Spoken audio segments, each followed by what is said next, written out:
Hi friends, মই ননি গছৰ বিষয়ে কৈছো। সৰু কালৰ পৰা ননি বুলি কৈ আহিছিল যদিও ঠাই ভেদে ননি বুলি কয়। ননি গছৰ গুটি সাধাৰণতে বসন্ত কালত ধৰে। ইয়াৰ বৈজ্ঞানিক নাম হ'ল মৰিন্ডা সাইটোফোলিয়া। ননি গছৰ কাণ্ড বৰ ডাঙৰ নহয়। ইয়াৰ পাতবোৰ প্ৰায় গোলাকৃতি। অসমৰ হাবিয়ে বননিয়ে ননি গছৰ প্ৰজাতি কেইবা প্ৰকাৰো দেখিবলৈ পোৱা যায়। ননি গছৰ গুটি নাইবা ডাল পচাই তাৰ পৰা কৰা হয়। ওখ পানী জমা নোহোৱা বালিচুহীয়া পলসুৱা মাটিত বাণিজ্যিকভাৱে এই খেতি কৰা হয়। ননি খেতি শাৰী শাৰীকৈ ডাল পচাই কৰিব পাৰি। পানী জমা নহ'বলৈ মাজে মাজে নলা খান্দি দিব পাৰিলে ভাল হয়। অসমৰ চহা অসমীয়া লোকৰ ঘৰত ননি গছ দেখিবলৈ পোৱা যায়। এই ননি গছৰ পাত পলু প্ৰিয় খাদ্য।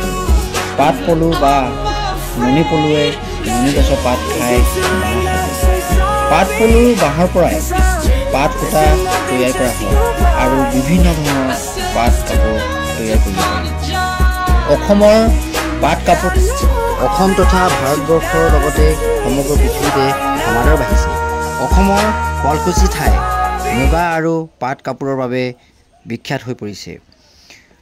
পকা ননি ফল আমাৰ স্বাস্থ্যৰ বাবে বিশেষ উপকাৰী। ননি ৰসে 150ৰো অধিক ৰোগ নিৰাময় কৰে।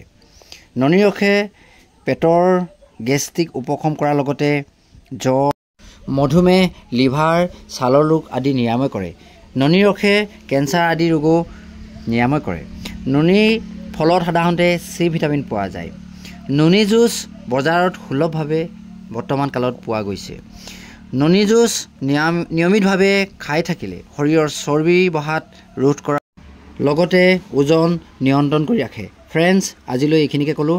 আশা কৰোঁ ভিডিঅ'টি চাই সকলোৱে উপকৃত হ'ব। ধন্যবাদ।